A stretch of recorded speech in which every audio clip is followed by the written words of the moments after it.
امیر المومنین سیدنا فاروق اعظم صحابہ میں سب سے زیادہ تگڑا اور رسول پسند آدمی، غصے کے لحاظ سے سب سے تگڑے ہیں، جلدی غصہ آتا ہے۔ ایک شخص کہتا ہے میری بھارے تگڑے قبیلے میں شادی ہو گئی، بیوی میری بڑی سخت تھی، اس کے لب و لہجے میں بڑی سختی تھی، وہ قبیلہ بڑا مالدار تھا تو میں بات نہیں کرتا تھا۔ ایک دن میری بیوی نے بڑے سخت جملے کہے تو میں جناب عمر کے پاس آ گیا۔ توجہ ہے آپ دوستوں کی؟ کہتے ہیں حضرت عمر کے پاس آیا تو میں نے دروازے پہ دستک دی، بیوی کی شکایت کرنے آیا کہ ذرا مہربانی کریں، تو کہتے ہیں جناب عمر اندر سے اٹھے تو ان کی زوجہ بولنے لگی، کہنے لگی بس آ گیا آپ کو کوئی بلانے والا؟ ابھی 5 منٹ نہیں ہوئے تھے آپ کو آئے، سارا دن آپ مسجد میں رہتے ہیں، ساری رات آپ چہرے پہ نقاب ڈال کے گلیوں میں گھومتے ہیں، اتنی ڈیوٹی آپ کرتے ہیں، گھر یہ میرا اکیلی کا ہے، بچے میری تنہا کے، آپ کو کچھ خیال ہونا چاہیے، کچھ توجہ کریں۔ وہ شخص کہتے ہیں وہ بی بی بولتی رہی اور جناب عمر ہنستے رہے، اور ان کی مسکراہٹ بھی میں سن رہا تھا۔ جب آپ بہت زیادہ مسکرائے نا تو وہ بھی مسکرانے لگی، زوجہ بھی مسکرانے لگی اور کہنے لگی اب کیا کہتے ہو؟ تو جناب عمر کہنے لگے کیا یہ رہا ہوں کہ اگر تیری بات ختم ہو گئی ہے تو میں جاؤں، اور اگر ہے تو میں کھڑا ہوتا ہوں، سنا لے کوئی اور بھی ہے تو۔ یہ بات کہہ کے باہر آئے نا جناب سیدنا عمر فاروق، تو وہ شخص کھڑا تھا، آپ نے فرمایا کیسے آئے ہو؟ کہنے لگا حضرت جی میری ایڈی تو نہیں ڈاڈی، میں تو آیا تھا اپنی بات کرنے، تو یہ تو لفظ زیادہ سخت ہے، وہ اتنی سخت نہیں ہے جتنی یہ ہے، تو ذرا قبیلہ سخت ہے تو میں شکایت کرنے آیا تھا، تو یہ تو آپ کا معاملہ بھی اسی طرح کا ہے۔ جناب عمر کا جو جواب ہے بڑا قیمتی ہے۔ آپ نے فرمایا میری بیوی میری ہر طرح کی خدمت کرتی ہے، لفظوں کا حسن دیکھیے، ایسے نہیں کہ بیوی کوئی کام بھی نہ کرے اور مفت کی چڑھائی کرے، وہ بھی درست نہیں ہے۔ فرمایا میری بیوی میری ہر طرح کی خدمت کرتی ہے، میں گھر نہیں ہوتا تو میرے بستر کو پاک رکھتی ہے، کسی کی جرت نہیں میرے بستر کو دیکھ بھی جائے، میرے بچوں کو جب میں بستر پہ بلاتا ہوں آتی ہے، میرے بچوں کا خیال رکھتی ہے، میں باہر ہی رہتا ہوں گھر کے، لیکن گھر کی ذمہ داریاں ساری اس نے اپنے کندھوں پہ لے لی ہیں۔ فرمایا میرے مزاج میں جلال ہے، میں روز اونچا بولتا ہوں تو سنتی ہے، میری بیوی ہے نا، میں اس کا لباس ہوں وہ میرا لباس ہے، کبھی کبھی وہ اونچا بولتی ہے تو میں بھی سن لیتا ہوں، بیوی جو میری ہے۔ حضرت ابو الحسن کی بات میں اکثر سنایا کرتا ہوں، بڑی دور سے مرید ملنے آیا تھا، بڑی دور سے، دروازے پہ دستک دی، وہ کہتا میں سینکڑوں میل کا سفر طے کر کے آیا دروازے، اور یہ بات اتنی خوبصورت ہے، مجھے اس واقعے سے اتنی دلچسپی ہے کہ 2 سال پہلے ایک رمضان کا ایک درس تھا، تو ایک صاحب کہتے ہیں میں آپ وہ بات بیان کر رہے تھے تو میں سٹام لینے آیا تھا گکھڑ سے بیوی کو طلاق دینے کا، تو آپ بات کر رہے تھے تو میں نے یہ بات سنی تو بس میں نے سمجھا میری بات کر رہے ہیں، سارے مجھے کہتے تھے مان جا، میرا ساس سسر بھی منت کرتے تھے، میں نہیں مانتا تھا، آپ کی بات سن کے میں راضی ہو گیا اور میں اس کو لے آیا۔ حضرت ابو الحسن کہتے ہیں بیوی ذرا مزاج کی سخت تھی، کردار کی بڑی عمدہ پر لفظوں کی ترش تھی، تلخ جملے بولتی تھی، تو مرید ملنے آیا بڑی دور سے، بستا دروازے پہ دستک دی، کون ہے؟ کہا میں حضرت کا عقیدت مندوں ملنے آیا ہوں۔ تو اس نے کہا کہ وہ کسی جنگل میں اللہ اللہ کر رہا ہوگا، تو بھی ویلا ہی ہے جس طرح وہ ویلا ہے، فارغ ہے بالکل تو بھی اسی کی طرح کا، کہیں جنگل میں ہوگا وہ ہو کرتا تھا، تو بھی بیٹھ جا پاس جا کے، سارے فارغ اسی کے پاس بیٹھے رہتے ہیں۔ حضرت ابو، اور یہ کون ہے؟ محمود غزنوی کے پیر ہے۔ محمود غزنوی کو کرتا دیا، کہا مشکل پڑ جائے تو میرے کرتے کے وسیلے سے دعا کرنا، اللہ حل کر دے گا۔ محمود غزنوی کہتا ہے سومنات کے مندر نہیں فتح ہوتے تھے، جب میں تھک گیا حملے کر کر کے تو میں نے اپنے پیر کا کرتا سامنے رکھ کے دعا مانگی، فتح ہو گئی۔ رات کو حضرت ابو الحسن خواب میں ملے، فرمایا تو نے قیمت نہیں ڈالی میرے کرتے کی، بس فتح مانگی۔ کہا حضور پھر؟ فرمایا میرا کرتا رکھ کے کہنا تھا یا اللہ سارے ہندوؤں کو مسلمان کر دے، اللہ نے مسلمان کر دینا تھا۔ اتنا بڑا شخص، اور گھر میں آل کے دستک دی تو بی بی کہتی ہے کون ہے؟ کہا ملنے آیا تھا، تو بھی فارغ ہے؟ اس نے کہا جی میں تو بڑی دور سے آیا ہوں۔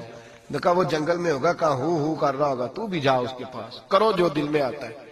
تو کہتا ہے میں نے کہا کچھ بھی نہیں بیچارہ، جس کا گھر ہی حال کوئی نہیں، تو کچھ بھی نہیں ہے، کوئی شے نہیں، چھوڑو، لیکن اب آیا ہوں بڑی دور سے تو ملنا تو پڑے گا۔ کہتے میں نے جنگل کی طرف منہ کیا، شام ہو رہی تھی تو حضرت شیر پہ بیٹھے ہوئے، شیر پہ بیٹھے آ رہے، پھر میرے دل میں خیال آیا کہ بیوی رام ہوتی نہیں اور شیر کو لگام ڈالی ہوئی ہے، کیا وسوسہ آیا؟ تو فرماتے ہیں نیچے اترے تو فرمانے لگے کہ ساری عادتیں اچھی ہیں، زبان کی نہیں اچھی، ساری عادتیں، میں نے بتایا نہیں، خود بولے ساری عادتیں اچھی ہیں، زبان کی نہیں اچھی، اور مجھے پتا ہے میں نے نکال دی تو کوئی رکھے گا بھی نہیں، کسی کے ساتھ گزارا نہیں کر سکتی، میرا تو ہو رہا، کوئی نہیں رکھے گا۔ فرمانے لگے میں اس بد زبان سے حسن سلوک کرتا ہوں، اللہ نے بے زبان مخلوق میری فرما بردار کر دی. یہ جو میں بیٹھا ہوں یہ میری ریاضت کی وجہ سے نہیں، اس بد زبان سے حسن سلوک کرتا ہوں تو یہ بے زبان میری تابعدار ہے. میں نے نکال دی تو گزارا. حوصلہ کرے، دلیری پیدا کرے، اپنے مزاج کے اندر قوت پیدا کرے. جو بات بات پہ پھٹ پڑے اس کا ظرف کمزور ہوتا ہے. بہرحال آخری بات سنیں، وہ یہ ہے کہ جو خارجی لوگ ہوتے ہیں وہ بڑا مسئلہ پیدا کرتے ہیں. لڑکی کے ماں باپ اور لڑکے کے ماں باپ. میں تو منت کرتا ہوں ماں باپ کی، منت کرتا ہوں خدا را ان کو بسنے دے، مہربانی کرے، ان کو بسنے دے، ان کو وقت گزارنے دے. وہ ناراض ہو گئے، میاں صاحب نے کو برا بھلا کہا، تو اب انسان کا مزاج ہے، وہ جب دکھی ہوتا ہے تو کسی کو دکھ سناتا ہے. تو اس نے بیوی نے فون کر دیا اپنی بہن لاہور والی کو کہ میرا میاں ہے. تو اس نے کہا میں تو پہلے ہی ابا جی نے کہا سی یہ بندے نہیں چنگے، میرا تو میں جیسے کہتی ہوں ویسے ہی کرتا ہے. میری بہن حوصلہ کار، میں تو اس دن بھی آئی تھی تو فلانی عادت مجھے بڑی بری لگی تھی، تو میں تو تیرا گھر ہے. تو اس نے اور بارود بھر دیا، لاہور بیٹھ کے ایسی تیلی پھینکی ہے کہ ساری رات گھر جلتا رہے گا. او خدا را معافی دے دو ان کو معافی دو. تم نے تو دور رہ کے ان کو غلط گائیڈ کرنا ہے تو انہوں نے کٹھے رہنا ہے. یہی حال لڑکے کے دوست نے اپنے دوست سے کہا یار بھابی تمہاری بات نہیں سنتی. تو اس نے کہا یار چھوڑ، تو نے کہا شادی کر لی ہے میرے والی، میں گھر جاؤں تو سانس بند ہو جاتے، چاہے پوچھتی بھی نہ ہو سیدھے منہ سے. جھوٹ بولے گا، اس کا گھر تباہ کرے گا، حالات خراب کرے گا، چاہے روز اس کا حال اپنا برا ہوتا ہو. چاہیے کیا؟ میرے نبی کریم علیہ السلام نے فرمایا دو لوگوں کی صلح کرانے کے لیے تجھے غلط بات کہنی پڑتی ہے تو کہہ دے، اللہ تجھے اس پہ بھی اجر عطا فرمائے گا. ان کو کہے کہ یار کوئی بات نہیں، انسان کے کبھی رویے کچھ ہوتے ہیں، کبھی کچھ ہوتے ہیں، کبھی اندر کوئی ٹینشن ہوگی تیرے ساتھ. ان کو اچھا گائیڈ کریں، اس لیے کہ ان دونوں نے اکٹھے رہنا ہے، تم نے تو فطور ڈال کے نکل جانا ہے.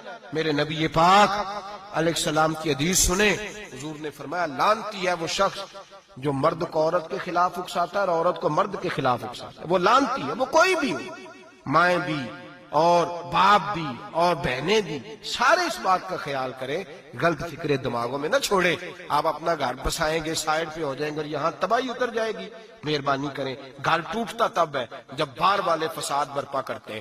میں ایک جملہ اکثر کہا کرتا ہوں، میاں بیوی کا اپنا جھگڑا نہیں ہوتا، جب بھی ہوتا ہے کسی تیسرے کی وجہ سے ہوتا ہے. اور جب گھر ٹوٹ جاتا ہے تو مصیبت اس کے لیے ہوتی ہے، خامند کے لیے یا بیوی کے لیے. اور یہ جو گھر ٹوٹتے ہیں تو سب سے زیادہ شکار وہ نونہال ہوتے ہیں جن کو باپ کی بھی ضرورت ہوتی ہے، ماں کی بھی ضرورت ہوتی ہے. وہ خامند بھی نئی بیوی لے آیا، ماں نے بھی نیا بیاہ رچا لیا، لیکن بچے ترستے روتے ہیں کہ خدایا یہ کبھی کٹھے ہوتے. گھر ٹوٹ گیا، خاندان بکھر گئے، رشتے برباد ہو گئے.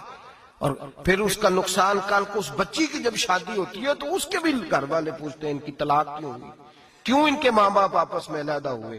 کہاں تک اس گھر کے ٹوٹنے کا اثر جاتا ہے، کہاں تک یہ تباہی اترتی ہے. میرے نبی کریم علیہ السلام نے گھر جوڑنے کا حکم دیا، فرمایا طلاق دینا جائز ہے پر اللہ کو پسند نہیں. خدا را اپنے تصورات کے اندر روشنی صحیح پیدا کریں، سوچوں کو درست کریں، حوصلوں کو بڑا کریں، شریعت کے بتائے ہوئے قاعدے اور ضابطے کے مطابق چلیں. اپنی زندگی اعلیٰ ظرفی کے ساتھ گزاریں گے تو آپ جوڑیں گے اور جوڑنے والے بنیں گے. اور اگر آپ کے اندر حوصلہ نہیں ہوگا تو روز بکھرے گا کام، روز ٹوٹے گا. ہمیشہ مدحت خیر الانام میں گزرے. دعا ہے یہ عمر درود و سلام.